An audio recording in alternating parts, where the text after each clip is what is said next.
Hello everyone, welcome to our YouTube channel exam express. तो जैसा कि यहाँ पे आपको दिख रहा होगा, इंडिया वांट्स ऑयल प्रोड्यूसर्स। यहाँ पे इंडिया ने वार्निंग दी है, ये जितने भी ऑयल प्रोड्यूसिंग नेशंस है ना, इनको यहाँ पे वार्निंग दी गई है इंडिया की तरफ से कि ये जो ऑयल के प्राइसेस इतने बढ़ाए चले जा रहे हैं अपनी मन मर्जी से, इसके जो परिणाम होंगे इन फ्यूचर इनको भुगतना पड़ेगा। अब हम लोग इस वीडियो में यही जानने वाले हैं कि इसके क्या क्या कॉन्सिक्वेंसेज होंगे और इंडिया ने ऐसा क्यों बोला है कि इसके रिजल्ट जो भी परिणाम होगा इनको भुगतना पड़ेगा। तो यहाँ पे हरदीप सिंह पुरी जो कि मिनिस्टर हैं पेट्रोलियम और नेचुरल गैस के, तो ये यहाँ पे यूएसए गए थे, जहाँ पे उनका एक जर्नलिस्ट, जैसा कि आपको दिख रहा होगा बैकी एंडरसन, ये जर्नलिस्ट हैं, इनके साथ यहाँ पे मीटिंग हुई थी। ठीक है, यहाँ पे इनको इंटरव्यू के लिए इनवाइट किया था। तो इंटरव्यू में इन्होंने बोला था, कुछ क्वेश्चंस किए थे। पहले हेडिंग देख लेते हैं।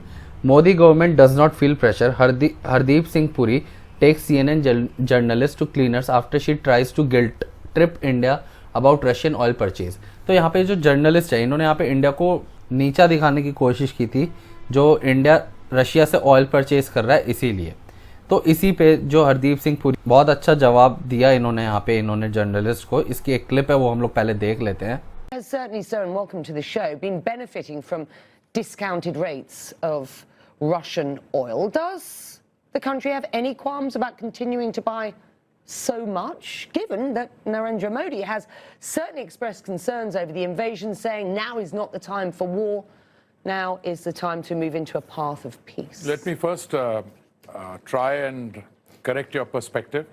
We ended the financial year 2022, that is 31st March 22, the purchases of Russian oil was not 2%, 0.2%, number one. Number two, we still buy only in a quarter what Europe buys in one afternoon. So let's be very clear about what the perspective is. Where will we buy from? Russia is not a larger supplier of oil to India. Russia supplied only 0.2%. Now it's one of the top 4 or 5 suppliers. And in fact, the largest supplier last month was Iraq. So that there is no misunderstanding anywhere, we owe a moral duty to our consumers. We have 1.34 billion population, and we have to ensure that they are supplied with energy, whether it's petrol, diesel. We were the only country in the world which, at the time when we were feeding 800 million people 3 meals a day, which we are still doing, the government reduced its revenue in order to make sure that prices at the petrol bunk didn't go up. So we have 60 million people going to the petrol bunk. There is no moral conflict with buying Russian oil? Oh, absolutely none. Absolutely none. There is no moral conflict. I mean, somebody wants to take an ideological position.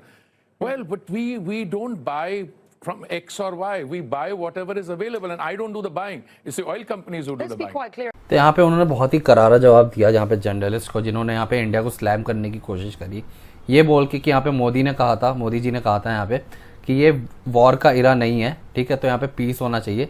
इस पे उन्होंने यही बोला कि मोदी जी ने ऐसा statement दिया और उसके अगेंस्ट यहाँ पे इंडिया जो है बहुत बड़ी क्वांटिटी में रशिया से ऑयल परचेज कर रहा है। इन्होंने यहाँ पे फिगर्स भी गलत बताई, 2% के अराउंड बताई, लेकिन हरदीप सिंह पुरी ने यहाँ पे उनको करेक्ट किया कि 0.2% इंडिया यहाँ पे बाय करता है रशिया से ऑयल, और रशिया से जो ऑयल इंडिया बाय करता है उससे ज़्यादा जितना इंडिया पूरा एक टाइम में बाय करता है ना रशिया से, उतना एक आफ्टरनून में ही खाली यूरोप गैस और ऑयल रशिया से बाय कर लेता है। तो यहाँ पे बहुत ही अच्छा जवाब मिला यहाँ पे जर्नलिस्ट को। और इसके बाद इन्होंने ये भी बोला कि यहाँ पे हमारी कंट्री में जो इतनी पॉपुलेटेड कंट्री है, यहाँ पे उनका मॉरल ड्यूटी ये बनता है कि पहले अपने जो नेशन है उसमें जो लोग हैं उनको कैसे चीज़ें प्रोवाइड करी जाए, whether it is diesel, petrol, natural gas या कुछ भी हो, उनकी ड्यूटी पहले यही बनती है कि अपने देश के लोगों के लिए यहाँ पे जो भी रिसोर्सेज है उसकी फुलफिलमेंट कैसे की जाए, और ये प्रायोरिटी है इंडिया की सबसे पहले। इसी में एक और क्लिप है, वो भी हम लोग यहाँ पे देख लेते हैं। About this, India is a backdoor into Europe for Russian oil at the moment. You're talking about the hang on, let me just finish. You're talking about the oil that comes in and is used for, and you say there's no moral issue with this in providing energy for 1.4 billion people. But let's be quite clear: Russian oil is imported, it is refined, and then it is exported to Europe, sir. That was done by some private sector companies, not by the OMCs. Who buys Russian oil, where it is refined? You're not denying that's happening. No, there's no question. We have nothing to do with that. First of all, the government doesn't do the buying. Let me be very clear. oil trade is conducted by economic entities. All right. Today I met the minister from Guyana. They've got production. Come, we'll buy from there. We're buying from Canada. Do you know something? I bought last year from the United States $20 billion worth, which is almost half of what I buy from OPEC.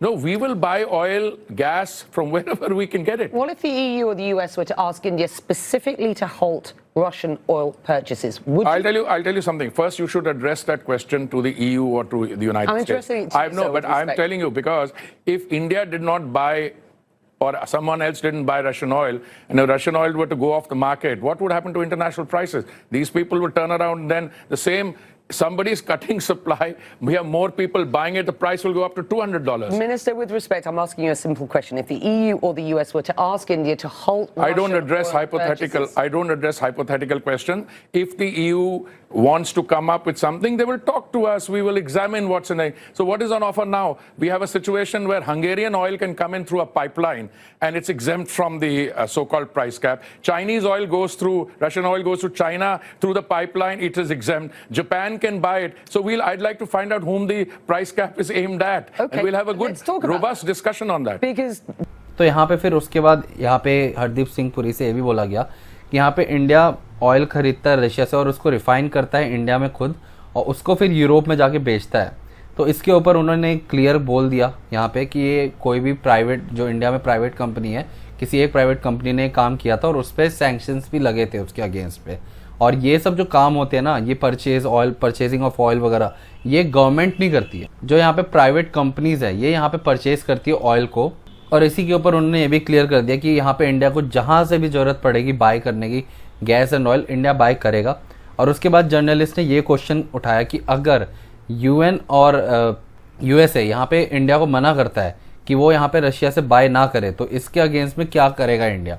तो यहाँ पे उन्होंने clearly बोल दिया कि ये हिपोथेटिकल question के answer नहीं करेंगे, बट यहाँ पे इंडिया को अगर मना किया जाता है तो इसके ऊपर इसके रिजल्ट भी जो है वो पूरे वर्ल्ड को इम्पैक्ट करेगा। बिकॉज अगर आप रशिया से ऑयल बाय नहीं करोगे तो यहाँ पे जो रशिया है वो बहुत बड़ा इम्पोर्टर है ऑयल का, और यहाँ पे जो प्रॉब्लम आ जाएगी ये आ जाएगी कि जो अदर नेशंस हैं ओपेक प्लस में, ओपेक में, उनके ऊपर प्रेशर आ जाएगा ऑयल का। और वैसे ही यहाँ पे ऑयल की कटिंग बहुत ज़्यादा हो रही है, तो इसकी वजह से अगर आप रशिया से ऑयल बाय नहीं करते तो ऑयल के प्राइसेस और ज़्यादा हाइक हो जाएंगे, जिसकी वजह से प्रॉब्लम अल्टीमेटली और अदर नेशंस को होंगी।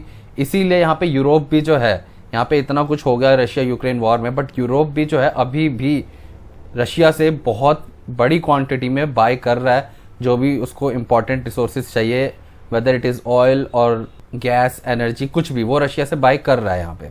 तो अल्टीमेटली यूरोप और यहाँ पे यूएसए से बात करने की बात की गई कि अगर ऐसा कुछ होता तो इस पर डिस्कशन होना चाहिए, डीप डिस्कशन होना चाहिए, जिसके रिजल्ट्स क्या होंगे इस पर भी पूरा डिस्कशन होगा और उसके अगेंस्ट पे फिर क्या कॉन्सिक्वेंसेज होते हैं उस पर डिसाइड किया जाएगा कि whether we need to buy from Russia और नॉट। अब यहाँ पे इंडिया ने जो है वार्न जो किया है ऑयल प्रोड्यूसर्स को, वो इसलिए किया है बिकॉज यहाँ पे अपनी मर्जी से कभी भी कटिंग कर देते हैं। अल्टीमेटली ये रिजल्ट करता है डॉलर जो हाइक होते हैं ना, प्राइस बहुत ज़्यादा हाइक हो जाते हैं। ओपेक प्लस जितनी भी नेशंस हैं ये सारे मिल के ये सब काम करते हैं। और अभी रिसेंटली यहाँ पे जो बाइडन है, इन्होंने भी बहुत ज़्यादा ये गुस्सा हुए थे, खासकर सऊदी अरेबिया पे भी बहुत ज़्यादा नाराज़ हुए थे इसी के चलते, क्योंकि यहाँ पे इन्होंने बहुत ह्यूज अमाउंट में ऑयल कटिंग करने की बात की थी और की है। इसलिए यहाँ पे जो इन्फ्लेशन वर्ल्ड में राइज हो रहा है इसके अगेंस्ट में यहाँ पे और ज़्यादा कट करना, यानी कि प्राइसेस हाइक हो जाना, जिसकी वजह से पूरे वर्ल्ड में इम्पैक्ट आएगा। इसके लिए डोनाल्ड ट्रंप ने यहाँ पे केस भी किया था फाइल यहाँ पे यूएसए में ही अगेंस्ट दिस ओपेक नेशंस, जिसमें इंडिया ने भी यही वार्निंग दी कि अगर ऐसा ही होता रहा तो इनको कॉन्सिक्वेंसेस भुगतने होंगे। और यहाँ पे अब जो बात हो रही है वो यही बात हो रही है कि इंडिया भी जो है एम कर रहा है 50% नॉन फॉसिल फ्यूल्स एनर्जी पे, जो कि 2030 तक अचीवेबल बात की जा रही है। तो ये बहुत ज़्यादा इंपॉर्टेंट हो जाता है कि यहाँ पे आप लोग डीजल, पेट्रोल, इन सब पे निर्भर मतलब नहीं होना चाहते, इसलिए यहाँ पे इनका यूसेज कम करने की बात हो रही है, जिसके अगेंस्ट में यहाँ पे 50% तक की अचीवमेंट की बात की जा रही है 2030 तक की नॉन फॉसिल फ्यूल एनर्जी पे, जो कि अल्टीमेटली ये जितनी भी कंट्रीज़ हैं, जितनी भी कंट्रीज़ ओपेक प्लस में आती हैं या ऑयल प्रोड्यूसिंग नेशन है, इनके ऊपर इम्पैक्ट दिखेगा आपको अच्छे से। बिकॉज अल्टीमेटली उनका जो कस्टमर है वो उनसे बाय नहीं करेगा, जिसकी वजह से यहाँ पे कच्चे तेल के दाम जो है वो गिरेंगे और यहाँ पे ख़रीदने वाला कम होगा। तो ये जो जितने भी नेशंस हैं जो ऑयल पे अपने डिपेंड हैं, इनके पास कोई भी बायर नहीं मिलेगा, इन्हें बहुत ही मुश्किल हो जाएगी इनके लिए। जितना ये लोग आज कटिंग कर रहे हैं उसके अगेंस्ट में आगे अदर नेशंस, जितने भी नेशंस हैं वो वर्क कर रहे हैं इन्हीं चीज़ों पे कि वो बिना ऑयल के, यानी कि डीजल हो गया, पेट्रोल हो गया, या जितने भी फॉसिल फ्यूल्स हो गए, इनके अगेंस्ट में एनर्जी रिसोर्सेज यूज़ करें ताकि यहाँ पे इनको एक्सचेंज करा जा सके। और इंडिया भी 50% तक नॉन फॉसिल फ्यूल एनर्जी पे एम कर रहा है बाई 2030। इसमें अराउंड 8 साल अभी तक बचे हुए हैं, 2022 अब खत्म होने ही वाला है, 2030 तक का ये एम इंडिया लेके चल रहा है। अब यहाँ पे इतनी बड़ी प्रॉब्लम हो क्यों? जो इंडिया है ना, अभी तक इंडिया का जो ऑयल इम्पोर्ट है बिल है वो डबल हो चुका है, एग्जैक्टली $119 बिलियन इन FY 2022। अब ये मेजर प्रॉब्लम क्यों है? क्योंकि ये लास्ट ईयर का बिल है, जो फाइनेंशियल ईयर 2022 का था, उसमें यहाँ पे $119 बिलियन का इंडिया का बिल आया था, जो कि नॉर्मली इंडिया का जो बिल होता है वो $60 बिलियन या फिर $62-65 बिलियन इसके अराउंड होता है। बट यहाँ पे पिछले साल के ही FY ईयर में, फाइनेंशियल ईयर में, यहाँ पे इंडिया को डबल यहाँ पे इंपोर्ट करना पड़ा है और उसके प्राइसेस भी जो है एकदम डबल हो चुके हैं। अब अल्टीमेटली इंडिया ने, अभी यहाँ पे एक रिपोर्ट आई है जिसमें बताया गया जो क्रूड ऑयल इंपोर्ट का बिल है ना, अभी तक इस साल का बिल जो चल रहा है ये 76% तक हाई हो चुका है। ठीक है, $90.3 बिलियन इंडिया अभी तक अप्रैल से लेकर सितंबर, यानी कि 6 महीने हुए हैं यहाँ पे, और इंडिया ने $90.3 बिलियन अभी तक यहाँ पे कर चुका है सिर्फ ऑयल को लाने के लिए। अब यहाँ पे प्रॉब्लम ये है कि ये बिल जो है at the end of this year यहाँ पे $190 बिलियन तक जाने का अंदाज़ा लगाया जा रहा है, जो कि इंडिया जो है अफोर्ड करना इंडिया के लिए बहुत ज़्यादा मुश्किल हो जाएगा। अभी ये $190 बिलियन तक जा सकता है इस साल के एंड तक, यानी कि मार्च तक के एंड में ये $190 बिलियन जा सकता है, जो कि एक बहुत बड़ा अमाउंट है, बल्कि ये ट्रिपल हो जाएगा अगर आप देखोगे तो। जो last to last year bill आया था $60-62 के अराउंड, बिलियन के अराउंड, उससे डबल हो जाएगा ये यहाँ पे। तो ये इंडिया अफोर्ड नहीं कर सकता, बिकॉज इंडिया के अदर प्लान्स भी है, इन्वेस्टमेंट भी है, और खुद की कंट्री में भी बहुत सारे इन्वेस्टमेंट करने होते हैं। और ये जैसे जैसे ओपेक नेशंस जो हैं यहाँ पे प्राइसेस जैसे जैसे बढ़ाते चले जा रहे हैं, इस बेसिस पे तो इंडिया अल्टीमेटली अफोर्ड नहीं कर पाएगा, बिकॉज अभी इस साल के करंट ईयर में ये $190 बिलियन तक जाने का अंदेशा है, बट इन फ्यूचर ये और ज़्यादा बढ़ सकता है, जो कि इंडिया के लिए अफोर्डेबल नहीं होगा। इसीलिए इंडिया जो है ग्रीन एनर्जी रिसोर्सेज की तरफ भी बढ़ रहा है, नॉन फॉसिल फ्यूल, ताकि यहाँ पे इसको रिप्लेस किया जा सके क्रूड ऑयल वगैरह से, जो इंडिया पे इतना पैसा डालना पड़ता है। अब इसका अल्टीमेटली इम्पैक्ट आता है इंडियन रुपी पे, जो कि यहाँ पे हिट कर सकता है नया लो $84-85 पर USD। ठीक है, $84-85 यहाँ पे नया लो हिट कर सकता है इंडियन रुपी, बिकॉज यहाँ पे ट्रेड डेफिसिट बहुत ज़्यादा हो गया, और यहाँ पे जैसे जैसे प्राइसेस बढ़ रहे हैं, इन्फ्लेशन बढ़ रहा है, यहाँ पे ये सारी प्रॉब्लमें बढ़ती चली जा रही हैं, और इसका जो अल्टीमेटली इम्पैक्ट है वो लोगों पे होगा। यहाँ पे पॉवर्टी जो थी इंडिया में कम हो रही थी, बट अब ये इन्फ्लेशन जो फिर से आया है, और ये यहाँ पे इंडियन रुपी के जो प्राइस फिर से इतने ज़्यादा कमज़ोर हुए हैं, इसकी वजह से यहाँ पे पॉवर्टी और ज़्यादा बढ़ जाएगी। जो यहाँ पे रिकवर हो रहा था, नॉर्मल कॉमन पीपल यहाँ पे रिकवर हो रहे थे, अब वो लोग फिर से पॉवर्टी में जाने के कगार पे आ चुके हैं। और ये खाली इंडिया का ही नहीं, ये पूरे यूरोप में भी प्रॉब्लम है, बल्कि इंडिया तब भी स्टेबल है। अगर आप नेशन से देखोगे, यूके में बहुत ज़्यादा हालत ख़राब है, श्रीलंका हो गया, पाकिस्तान हो गया, श्रीलंका पाकिस्तान तो ख़त्म होने के कगार पे आ चुकी हैं, और यहाँ पे बहुत सारे नेशंस हैं जिससे इंडिया जो है बेटर परफॉर्म कर रहा है।